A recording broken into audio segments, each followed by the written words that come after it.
할렐루야.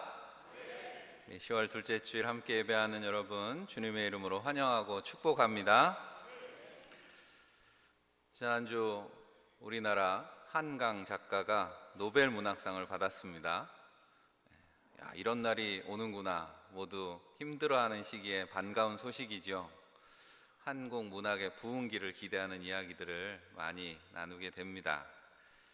많은 분들이 이제까지는 외국 작가가 번역한 거니까 이게 원래 뜻이 뭘까 생각하면서 노벨 문학상 작품을 읽었는데, 이제 우리나라 작가가 쓴 번역 없이 노벨 문학상 작품을 읽게 되었다라고 하는 생각에 즐거워합니다.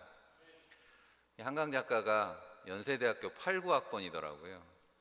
여러분들 아시는 것처럼 제가 91학번이거든요.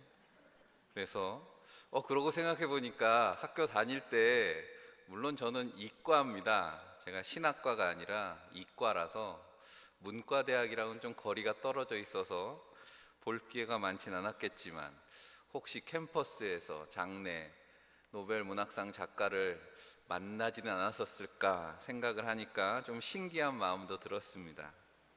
아직은 젊은 작가가 아무도 예상하지 못했던 그런 깜짝 수상이라고 하는 거죠. 하지만 돌이켜보면 맨부커상이라고 하는 노벨 문학상 버금가는 상을 받을 때부터 이미 세계의 주목을 받고 있었던 것을 우리는 알고 있습니다.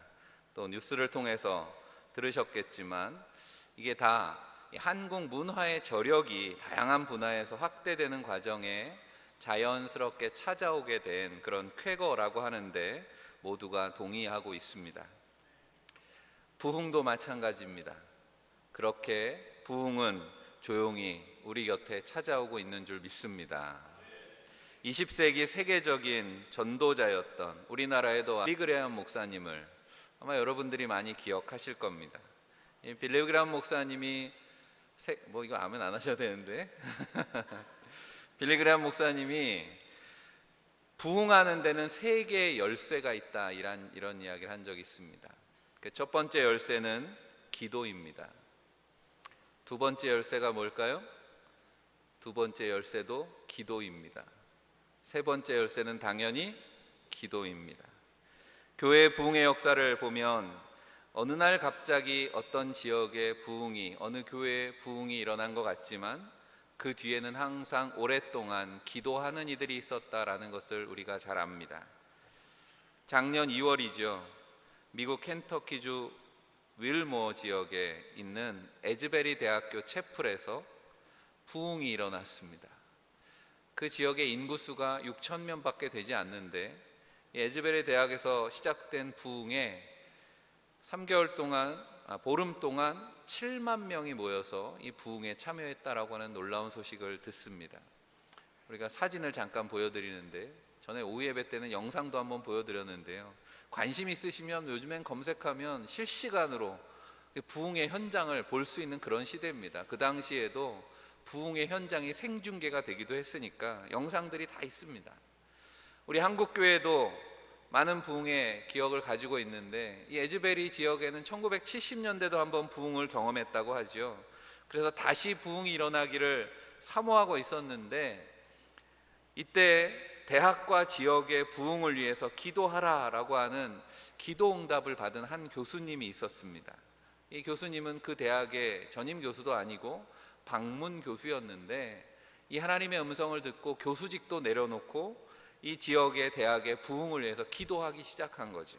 그렇게 기도의 씨앗을 심은 결과가 이 에즈베리 대학의 부흥으로 나타났다는 거죠. 여러분 보시기에 왼쪽이 그 채플에 부흥이 일어났던 곳이고, 그 부흥이 현장에 참여하기가 어려우니까 저렇게 캠퍼스에까지 많은 학생들, 지역의 사람들이 또 외국에서까지 찾아와서 함께 기도하는 그런 장면들이 기록으로 남았습니다. 예수님께서 제자들에게 공생의 기간 동안에도 무게를 주어서 가르쳐 주신 게 뭐냐면 바로 기도였다라는 것을 우리가 잘 압니다. 그래서 우리가 2000년이 지난 지금도 주님이 가르쳐 주신 기도로 기도하는 거죠. 물론 주님은 말로만 가르치신 것이 아니라 늘 먼저 기도하는 모습으로 제자들에게 본이 되어 주셨습니다.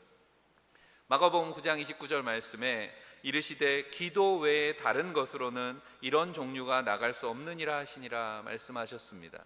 이게 언제 하신 말씀입니까? 제자들이 귀신 들린 어린아이를 고쳐주다가 하다 안 됐을 때 예수님께서 오셔서 그 아이에게서 귀신을 떠나가게 하시고 제자들에게 말씀하신 거죠. 기도 외에는 이런 일이 일어날 수 없다.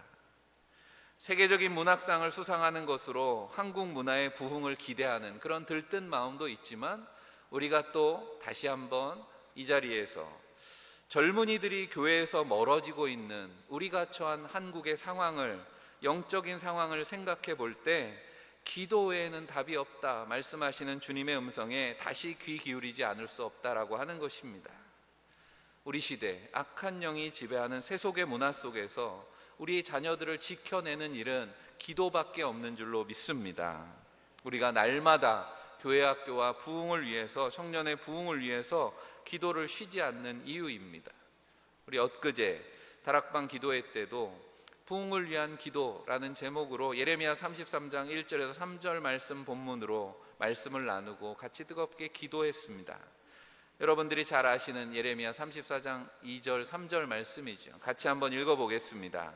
이를 행하시는 여호와, 그것을 만들며 성취하시는 여호와, 그의 이름을 여호와라 하는 이가 이와 같이 이르시도다. 너는 내게 부르짖으라. 내가 내게 응답하겠고 내가 알지 못하는 크고 은밀한 일을 내게 보이리라. 아멘. 멸망으로 가는 고국 이스라엘의 백성들을 향해서 하나님의 말씀을 전하느라 지금 예레미야 선지자는 몸과 마음이 다 지쳐 있습니다. 영적으로 탈진 상태에 있었다 그랬습니다.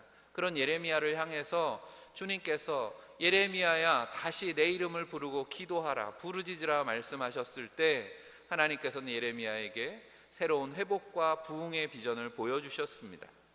오늘 우리가 말씀 제목이 금요기도의 말씀 제목과 비슷하죠. 부흥을 위한 기도를 하라라는 제목입니다. 오늘은 이 말씀으로 선지자 이사야서를 통해서 주시는 말씀을 통해 부흥을 위해 기도하라는 주님의 음성을 듣는 귀한 시간 되시기를 바랍니다. 첫 번째로 선지자는 부흥을 위한 기도 제목을 이야기합니다. 기도 제목으로 1절 말씀을 개역개정 성경보다는 좀 더 고백적인 문체가 우리 공동 번역의 문체라서 공동 번역으로 같이 1절을 다시 읽어보겠습니다. 시온을 생각할 때 나는 잠잠할 수가 없다. 예루살렘을 생각할 때 나는 가만히 있을 수가 없다. 그의 정의가 동터오고 그의 구원이 횃불처럼 타오르기까지 어찌 잠잠할 수 있으랴. 시온은 예루살렘을 칭하는 표현이죠. 하나님께서 거하시는 상징적인 장소입니다. 그런데 지금 시온의 영적인 상태 때문에 선지자가 잠잠할 수 없다 고백합니다. 그래서 기도하겠다는 거죠. 부르짖겠다라고 하는 것입니다. 뭐라고 기도합니까? 선지자는 시온의 공의가 빛같이 나타나기를 간절히 원하고 있습니다. 공의라고 하는 건 사람들이 하나님과 그리고 다른 사람들과 올바른 관계 속에서 살아가는 것을 포함하는 그런 개념입니다. 우리는 부흥이라고 하는 것을 폭발적인 성장이나 아니면 기적과 은사가 나타나는 것을 사실은 부흥의 열매를 부흥이라고 생각하고 착각합니다. 하지만 그 본질에 있는 건 하나님과의 관계가 회복되는 것이다 말씀드렸습니다. 바로 거룩하신 하나님과의 관계 회복입니다. 그래서 거룩한 하나님의 백성됨에 거룩함을 회복하는 것, 그게 성경이 말씀하는 부흥의 본질이라 그랬습니다. 다시 말하면 교회가 교회답게 되는 것입니다. 그리고 그리스도인들이 성도라고 하는 말에 어울리게 살아가는 것입니다. 교회는 마땅히 서로 연합하고 하나님의 의를 추구하라고 만들어 주셨습니다. 하지만 역사 속에 보면 교회가 그런 길을 가지 못할 때가 있었다는 거죠. 교회가 부패하고 세상과 짝하고 그랬을 때마다 하나님은 다시 성령의 역사를 통해서 교회를 회복해 주셨습니다. 우리도 교회가 변화되어서 공의를 빛같이 나타내도록 기도해야 될 줄로 믿습니다. 그것은 달리 말하면 사랑 안에서 연합된 교회가 되는 것입니다. 사람들이 교회 안에서, 교회를 통해서 진정한 사랑과 또 세상을 회복하는 실질적인 도움을 경험하게 될 때 우리가 예수 믿어라 외치지 않아도 사람들은 주님께로 나오게 되어 있다라고 하는 것입니다.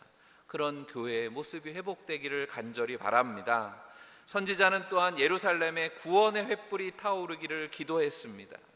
구원이라고 하는 것이 뭡니까? 바로 죄의 속박으로부터 자유케 되는 것입니다. 해방을 뜻하는 겁니다. 예루살렘에 이 자유와 해방의 횃불이 타기를 기도하는 겁니다.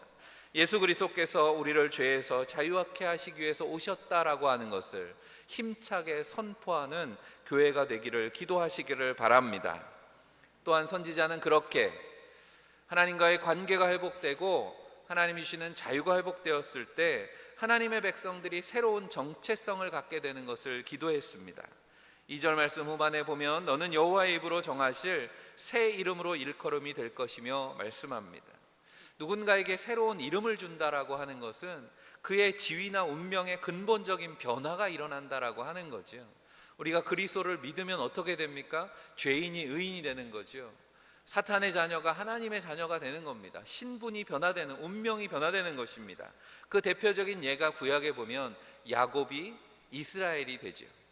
하나님께서 야복강 나루토에서 야곱에게 이제 너는 야곱이 아니라 너는 이스라엘이다.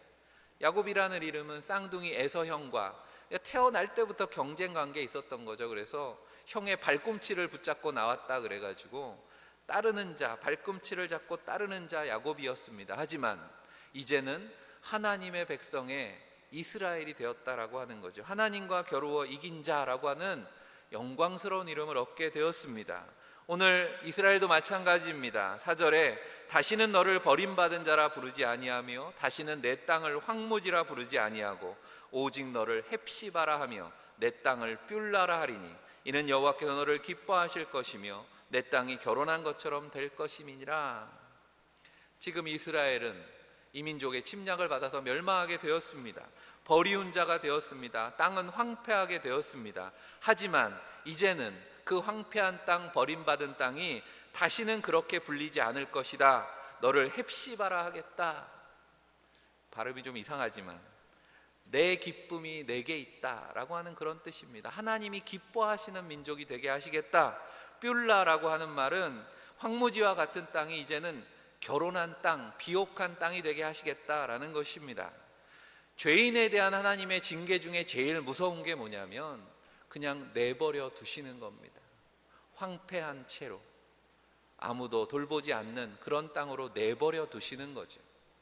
왜 악한 세상을 보고 그냥 하나님이 계시는가? 하나님이 계시다면 이 세상을 왜 이렇게 내버려 두시는가 하지만 내버려 두는 것이 하나님의 징계라는 것을 우리는 잊지 말아야 됩니다.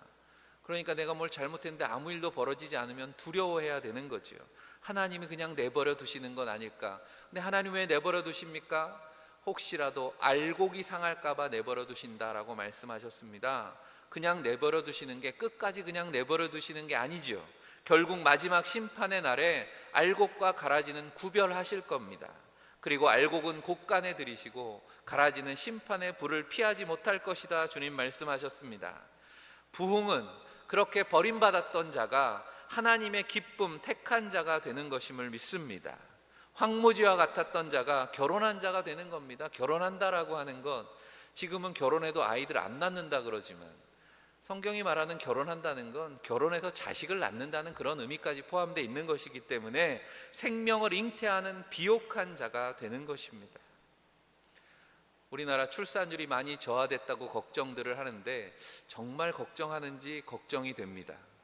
왜냐하면 여러분도 들어보셨을 거예요. 올해 합계 출산율이 0.7 몇인가 그렇게 얘기하죠.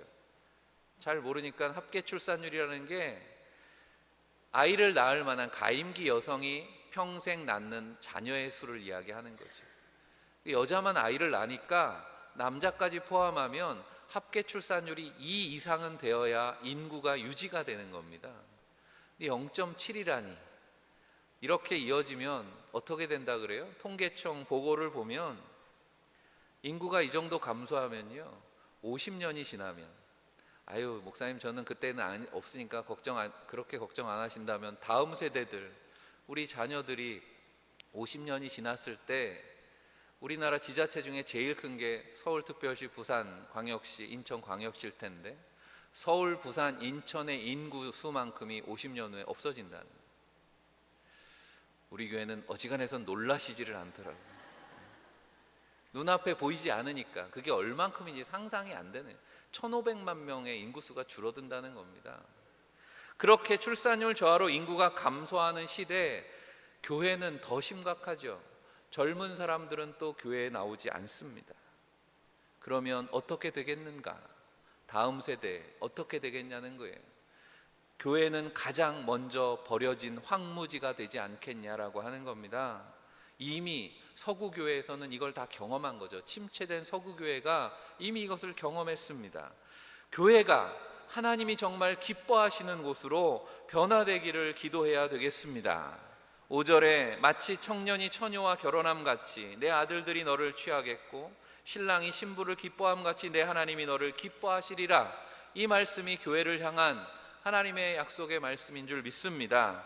선지자는 그렇게 하나님께서 신랑이 되시고 예루살렘이 신부가 되는 것을 묘사하고 있는 거지요. 하나님과 믿음의 백성들이 언약을 맺고 결혼하는 것을 비유하는 것입니다. 언약에 신실하신 하나님은 예전이나 지금이나 하나님은 변하시지 않았다라고 하는 거죠. 내가 언제나 너희와 항상 함께 하겠다고 주님은 약속하셨습니다. 마치 결혼 서약을 하듯이 성경 말씀이 하나님의 백성들을 향한 하나님의 사랑의 약속, 결혼 서약 같은 거잖아요. 우리가 지난 5일에 우리 예배당에서 정말 오래간만에 결혼식을 했습니다. 이 자리에서 우리가 결혼 서약을 들은 게 정말 오래간만이셨을 텐데, 감리교 결혼 서약이 이런 내용입니다. 남편이나 아내에게 그렇게 고백하라고 하는 거죠. 이제부터 평생토록 즐거우나 괴로우나 부할 때나 가난할 때나 병들거나 건강하거나 어떤 환경 중에서라도 귀중히 여기고 사랑하며 하나님의 거룩한 명령에 따라 죽음이 나눌 때까지 이 약속을 지키기로 하나님 앞과 여러 증인들 앞에서 서약하겠습니까? 신랑 신부에게 하는 서약이 아니라 여러분 내가 신앙생활을 이렇게 하겠습니다 라는 서약으로 들어보시면 그래도 똑같은 서약이다라고 하는 거예요. 감리교 결혼 서약은 교회와 성도들이 하는 서약과 내용이 똑같습니다. 그렇게 신앙생활 하겠냐라고 하는 거예요. 귀중히 여기고 사랑하고 어떤 환경에서도 하나님의 거룩한 명령에 따라 죽음이 나눌 때까지 이 약속을 지키기로 하나님 앞에 서약하겠습니까? 우리에게 물으시는 신앙의 고백, 우리에게 다짐, 혼인서약이라고 하는 이런 헌신의 다짐입니다. 그 사람에게 평생 동안 내 목숨을 걸겠다고 다짐하는 겁니다.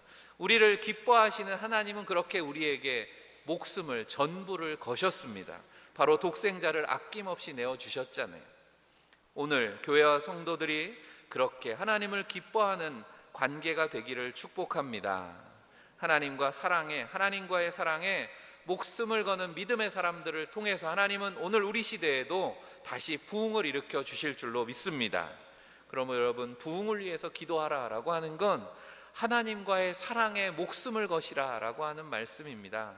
그런 마음이 있을 때 우리는 이렇게 담대하게 기도할 수 있습니다. 이사야 선지자가 그렇게 부흥을 사모하며 기도하는 내용이 64장 1절 2절 말씀에 있는데, 사모하는 마음 가지고 그런 다짐으로 한번 같이 읽어보겠습니다. 원하건대 주는 하늘을 가르고 강림하시고 주 앞에서 산들이 진동하기를 불이 섭을 사르며 불이 물을 끓임 같게 하사 주의 원수들이 주의 이름을 알게 하시며 이방 나라들로 주 앞에서 떨게 하옵소서. 아멘. 공동 번역에 보면 하늘을 가르고 강림하시고를 주님 하늘을 쪼개시고 내려오십시오 이렇게 기도했습니다. 부흥을 위한 간구의 기도입니다. 하나님 이곳에 임하십시오. 하나님 이곳에 하나님이 임하실 줄 믿습니다 하는 기도는 아무나 할 수 있는 기도가 아닙니다. 주님이 오신다라고 하는 것은 우리에게는 앞서 말한 것처럼 두려운 일이기 때문에 그렇습니다. 우리의 목숨을 걸고 하는 기도가 되는 겁니다. 하나님이 오시면 누군가는 칭찬을 받겠지만 누군가는 심판을 받을 것이기 때문에 하나님 하늘을 가르고 이곳에 임하십시오라는 기도는 두려운 기도라고 하는 거죠. 하지만 왜 그렇게 기도합니까? 하나님 눈에 보이시지 않기 때문에, 보이시지 않는 하나님 때문에 많은 이방 민족들이 도전하는 거죠. 비웃고 조롱합니다. 왜냐하면 자신들의 우상은 눈에 보이잖아요. 만들어 놓고 화려하게 꾸며 놓고 이게 신이라고 그렇게 우상 앞에 기도하는 이들이 너희 하나님은 어디 있냐라고 그렇게 비웃고 조롱하기 때문에, 그래서 시편 42편 3절에 사람들이 종일 내게 하는 말이 내 하나님이 어디 있느뇨 하오니 내 눈물이 주야로 내 음식이 되었도다. 고난과 역경의 상황 속에 믿음을 지키던 하나님의 백성들은 언제나 그렇게 눈물로 기도했습니다. 그래서 하나님, 하늘을 가르고 내려오십시오. 부흥을 사모하며 하나님을 보여달라고 울부짖었다라고 하는 거죠. 그런데 하나님께서는 어떻게 응답하셨습니까? 바로 예수 그리스도를 이 땅에 보내심으로 우리에게 응답하신 줄 믿습니다. 요한복음 1장 18절 말씀입니다. 본래 하나님을 본 사람이 없으되 아버지 품속에 있는 독생하신 하나님이 나타내셨느니라. 예수 그리스도가 하나님의 계시라고 하는 거죠. 하나님께서 우리를 예수 그리스도를 통해서 보여주셨습니다. 또 예수님께서는 하늘로 올라가시면서 내가 하나님께로 간다고 염려하지 마라, 두려워하지 마라, 내가 너에게 성령을 보내주겠다 약속하셨습니다. 주님은 성령으로 우리 가운데 오늘도 함께 하시는 줄 믿습니다. 그래서 지난주에도 부흥에 대해서 팀 켈러 목사님이 이야기했던 것을 기억하시죠? 부흥은 우리 가운데 함께 하시는 성령의 일상적인 역사가 강화되는 것이다 그랬습니다. 성령이 눈에 보이지 않죠. 그러니까 성령이 계신가? 하지만 늘 성령과 교제하고 깨어 기도하는 사람들의 삶 속에 하나님은 살아계시고 역사하시고 나타내신다라고 하는 것입니다. 성령을 통해서 우리 안에 하나님의 살아계심이 증거되는 것, 그것을 부흥이라고 팀 켈러 목사님은 자신의 경험을 빗대어서 그렇게 말씀했습니다. 요한일서 4장 12절 말씀 우리 다 같이 한번 읽어보겠습니다. 어느 때나 하나님을 본 사람이 없으되 만일 우리가 서로 사랑하면 하나님이 우리 안에 거하시고 그의 사랑이 우리 안에 온전히 이루어지느니라. 아멘. 하나님께서 성령을 통해서 우리에게 하시는 일이 뭐예요? 하나님의 사랑을 우리를 통해서 드러내 보이시는 것입니다. 하나님의 백성들이, 교회가 이 땅에 사랑의 빛을 비칠 때 부흥의 역사가 나타나는 것입니다. 사랑하는 성도 여러분, 부흥을 위해서 기도하는 가운데 하나님과의 바른 관계가 회복되시고 우리 안에 계신 성령의 역사를 통해 우리 안에 하나님의 사랑이 풍성히 나타나시기를 주의 이름으로 간절히 축복합니다. 두 번째로 부흥을 위해 기도하는 부흥의 파수꾼이 되라 라고 말씀합니다. 6절이죠. 예루살렘이여 내가 너희의 성벽 위에 파수꾼을 세우고 그들로 하여금 주야로 계속 잠잠하지 않게 하였느니라. 너희 여호와를 기억하게 하는 자들아 너희는 쉬지 말며 말씀합니다. 파수꾼은 목동 같은 거죠. 양과 소떼가 짐승들이 잡아가지 않도록, 혹시라도 도둑들이 울타리를 타고 넘어오지 않도록 밤에 깨어서 지키는 그 역할을 파수꾼이라고 합니다. 여기서 말씀하는 파수꾼은 선지자와 중보기도자 같은 그런 영적인 파수꾼을 의미하는 거겠죠. 에스겔 3장 17절에 인자야 내가 너를 이스라엘 족속의 파수꾼으로 세웠으니 너는 내 입의 말을 듣고 나를 대신하여 그를 깨우치라 말씀하셨습니다. 내 말을 듣고 그들을 깨우치라 하는 거죠. 선지자가 하는 일, 파수꾼이, 영적인 파수꾼은 늘 하나님의 음성을 듣고 그리고 영적인 상황을 깨우치게 하는 역할을 하는 겁니다. 예수님은 그래서 제자들에게 시험에 들지 않게 깨어 기도하라라고 주님은 그렇게 누누이 당부하셨습니다. 오늘 모든 그리스도인들에게는 이 영적인 파수꾼의 사명이 있는 줄 믿습니다. 파수꾼은 뭐 하는 거예요? 그냥 눈 뜨고 있는 게 아닙니다. 파수꾼은 주변의 상황을 살피는 거죠. 지금 이 나라, 이 민족이 어떻게 가고 있는가, 이 시대의 젊은이들의 영적인 상태가 어떤가, 교회가 지금 어떻게 흘러가고 있는가 깨어서 살피고 그리고 그것을 깨달은 대로 가르치는 역할을 하는 것입니다. 깨어 있어야죠. 주변에 일어날 수 있는 모든 상황들, 문제들을 기도 안에서 함께 모으는 것입니다. 그래서 우리가 신앙생활을 혼자 하는 게 아니라는 거예요.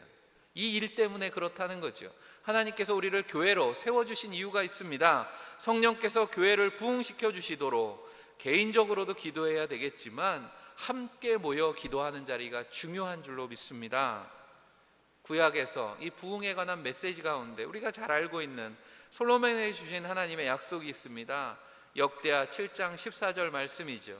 내 이름으로 일컫는 내 백성이 그 악한 길에서 떠나 스스로 겸비하고 기도하여 내 얼굴을 구하면 내가 하늘에서 듣고 그 죄를 사하고 그 땅을 고칠지라 약속하셨습니다. 그 땅을 고칠지라. 부흥이 뭐냐라고 하는 겁니다. 버려진 땅, 황폐한 땅, 영적으로 무뎌진 땅, 하나님께서 고쳐주시는 줄로 믿습니다. 언제? 하나님의 백성들이 연합하여 기도할 때 하나님께서 성령을 통해서 일하신다라고 하는 겁니다. 초대교회 부흥이 꼭 그런 일이었습니다. 사도행전 1장 14절에 마음을 같이하여 오로지 기도에 힘쓰더라 그랬습니다. 오순절 마가의 다락방의 모습이죠. 그때 어떤 역사가 나타났습니까? 사도행전 2장 4절에 그들이 다 성령의 충만함을 받더라 말씀합니다. 그렇게 초대교회 그리스도인들이 하나님으로 충만한 사람들이 되었고 부흥이 시작되었다라고 하는 것입니다. 우리도 말씀 붙들고 깨어 기도하는 자리, 합심해서 기도할 때 하나님의 부흥을 경험하게 될 줄로 믿습니다. 마지막으로 오늘 말씀 제목이죠. 부흥을 위해 기도하라 말씀하고 있습니다. 6절 7절 후반부터 다시 읽어보면 그들로 하여금 주야로 계속 잠잠하지 않게 하셨느니라. 너희 여호와를 기억하시게 하는 자들아, 너희는 쉬지 말며 또 여호와께서 예루살렘을 세워 세상에서 찬송을 받게 하시기까지 그로 쉬지 못하시게 하라. 쉬지 말고 기도하라 말씀합니다. 쉬지 말고 기도하라. 데살로니가 교회에게 바울이 권면하는 그리스도 예수 안에서 이것이 너희를 향하신, 교회를 향하신, 우리를 거룩한 하나님의 백성 삼아주신 하나님의 뜻이니라 말씀했습니다. 교회는 모여서 기도하는 곳, 쉬지 않고 기도하는 공동체인 줄 믿습니다. 그리고 잠잠하지 않아야 되는 거죠. 로마에 있는 그리스도인들에게 고백했습니다. 바울이 초대교회 부흥의 중심이 인물이 될 수 있었던 이유가 그는 날마다 기도하는 사람이었기 때문이다라고 하는 거죠. 우리 한국 교회가 복음이 들어오고 큰 부흥을 경험했던 때가 1900년대 초가 처음 있었습니다. 그때 한국 교회를 휩쓴 부흥, 성령의 물결에 사로잡힌 수많은 사람들이 집회에 모여서 눈물을 흘리며 기도했습니다. 1908년에 우리 교회가 시작됐다 그랬잖아요. 한국의 부흥의 물결이 막 한국을 덮을 때, 그때 우리 대전 제일교회도 시작된 것입니다. 그때 이곳에서도 많은 사람들이 그렇게 눈물을 흘리며 기도했겠죠. 그런 기록들이 남겨져 있습니다. 선교사들을 통해서 기록되어 있는 그런 보고들 가운데 한 문장을 읽어드립니다. 모든 회중들이 큰 소리로 모여 함께 기도하기 시작했다. 어느 저녁 집회에 대한 기록입니다. 설교가 끝나고 자 여러분 기도합시다 했을 때 한쪽에서부터 누군가가 흐느끼기 시작했다. 그리고 잠시 후에 전체 회중이 울기 시작했다. 한 사람씩 일어서서 자신의 죄를 고백하고 자복하고 울고 그리고 나서 바닥에 쓰러져서 자신의 죄에 대해 온전한 아픔으로 바닥을 치며 기도했다. 때로는 고백한 후에 전체 회중이 통성으로 크게 기도하기도 했다. 그 결과는 말로 표현할 수 없는 것이었다. 그 모임은 자백과 흐느낌과 기도로 새벽까지 계속되었다. 저녁에 모여서 기도하다 회개하고 눈물을 흘리고 통곡하는 그 기도가 새벽까지 이어졌다는 거죠. 통성기도, 새벽기도, 한국교회를 대표하는 기도의 모습이잖아요. 지금은 외국에서도 그걸 다 본따서 통성기도도 하고 새벽기도도 합니다. 부흥하는 나라들은 그렇게 기도하고 있는 거죠. 둘째로 우리는 기도에 훈련되어 있어야 합니다. 여러분, 정기적으로 기도하는 자리에 참여하는 일이 쉬운 일은 아닙니다. 하지만 나는 부흥을 위해서 언제 기도한다. 여러분 개인의 기도의 시간을 찾으시기를, 회복하시기를 바랍니다. 이 시간에 한번 속으로 다짐해 보시기를 바랍니다. 셋째로 필사적으로 기도해야 됩니다. 하나님으로 쉬지 못하시게 하라라고 하는 7절 말씀의 의미가 뭘까요? 하나님은 쉬지도 않고 주무시지도 않는다 그랬는데 하나님을 쉬지 못하시게 한다는 말의 의미가 뭐겠습니까? 누가복음 18장에 그 의미를 예수님께서 좋은 비유로 말씀해 주셨습니다. 그 비유에 보면 하나님을 두려워하지도 않고 사람을 무시하는 재판관이 있었는데 과부의 원한을 풀어주었습니다. 그것은 이 과부가 자신을 괴롭게 할 것을 걱정할 정도로 집요하게 요청했기 때문에 그랬다는 거죠. 그래서 예수님께서 누가복음 18장 7절 이하에 말씀하십니다. 하물며 하나님께서 그 밤낮 부르짖는 택하신 자들의 원한을 풀어주지 아니하시겠느냐? 저희에게 오래 참으시겠느냐? 내가 너희에게 이르노니 속히 그 원한을 풀어주시리라. 이 과부의 끈질긴 기도는 오늘 부흥을 위한 기도의 좋은 본보기가 됩니다. 부흥운동을 많은 역사가들이 기록했습니다. 그 중에 한 분이 데이비스라고 하는 분이 이런 기록을 남겼는데, 부흥의 요인 중에서 여러 가지가 있죠. 지역마다 조금씩 차이가 있으니까 한국의 부흥이 있었고 웨일즈의 부흥이 있었고 미국의 부흥이 있었고, 부흥의 시기 장소마다 조금씩 다 다릅니다. 하지만 변하지 않는 요인이 있었다는 거예요. 부흥이 일어나는 곳마다 변하지 않는 하나, 그것은 뭐냐면 필사적이고 끈질긴 기도가 있었다라고 하는 겁니다. 부흥을 기록한 모든 이들이 이 사실을 인정하는 겁니다. 그리고 그 기도는 인내하는 기도였다라고 하는 거죠. 여호와께서 예루살렘을 세워 세상에서 찬송을 받게 하시기까지, 오늘 우리말로 해석한다면 하나님께서 우리 교회를 부흥케 하시기까지 기도하시기를 바랍니다. 언제까지 기도하는 겁니까? 응답될 때까지 기도하는 거죠. 부흥이 임할 때까지 기도하는 것입니다. 사랑하는 성도 여러분, 부흥을 위해서 그렇게 기도하는 여러분들이 되시기를 바랍니다. 하나님께서 하늘을 가르고 강림하시도록 하나님의 임재를 사모하며 기도합니다. 영적으로 어두운 이 시대에 하나님의 의가 드러나고 자유의 복음이 불꽃처럼 선포되기를 기도하시기를 바랍니다.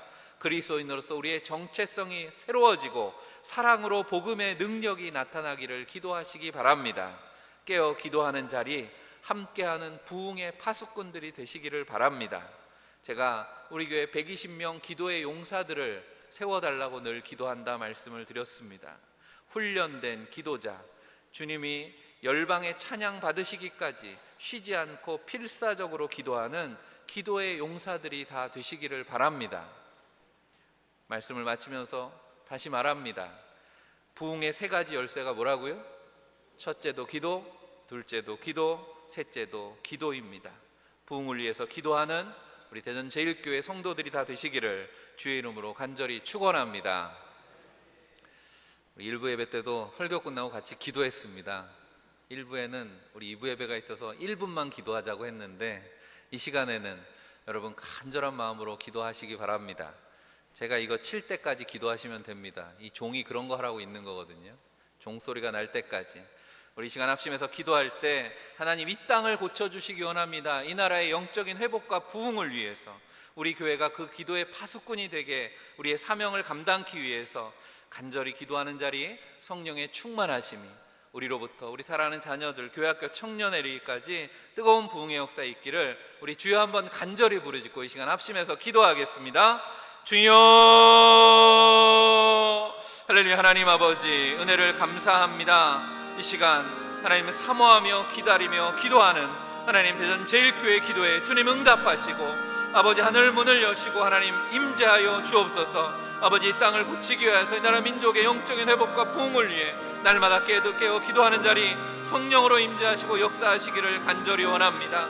하나님과 바른 관계가 회복되기를 원합니다. 하나님의 거룩한 백성으로 기도의 파수꾼으로 기도의 용사들로 다시 태어날 수 있도록 주님 인도하여 주옵소서. 기도의 자리를 잃어버리고 있었습니다. 아버지 우리를 회개하오니 주님 아버지 다시금 기도의 자리에 불러주시고 합심하여 연합하여 기도하는 자리를 통하여서 하나님의 놀라운 부흥을 우리를 통하여 주시는 하나님의 뜻을 하나님의 역사를 경험하는 교회와 성도들 되게 하시기를 간절히 바랍니다. 아버지 간절히 기도하는 자리에 우리 사랑하는 교회학교와 청년들이 아버지 부흥을 경험하게 되기를 원합니다. 아버지 하나님의 믿음의 자리를 회복하기를 원합니다. 아버지에게 주신 하나님의 소명, 아버지 이 땅을 하나님의 나라로 변화시키는 아버지 천국 백성의 사명들이 회복되기를 원합니다. 아버지 하나님의 연약한 육신들이 기도의 자리마다 치유되고 회복되기를 원합니다.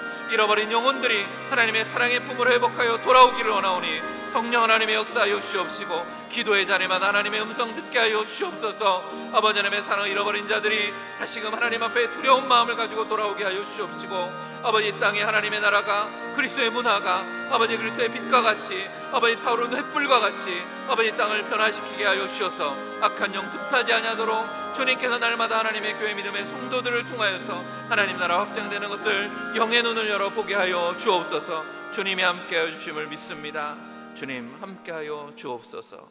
살아계신 하나님 아버지, 하나님의 부흥을 사모하며 모인 성도들 예배하며 기도합니다. 우리의 기도를 들으시고 우리 예배를 기뻐 받아준 줄 믿습니다. 주여, 하늘을 가르고 임하여 주옵소서. 이 땅을 고쳐 주옵소서. 기도하게 하시고 깨어있게 하시고 거룩한 성도들의 삶이 날마다 회복되게 하여 주옵소서. 죄로 물든 세상 그리스도의 빛을 전하는 교회 되기를 원합니다. 하지만 연약한 우리는 할 수 없사오니 오직 성령의 도우심을 간절히 구합니다. 교회를, 성도들을 새롭게 하시는 성령의 감동으로 우리의 식은 마음을 뜨겁게 하여 주옵소서. 부흥의 주인 되시는 우리 주 예수 그리스도 이름 받들어 간절히 기도하옵나이다. 아멘.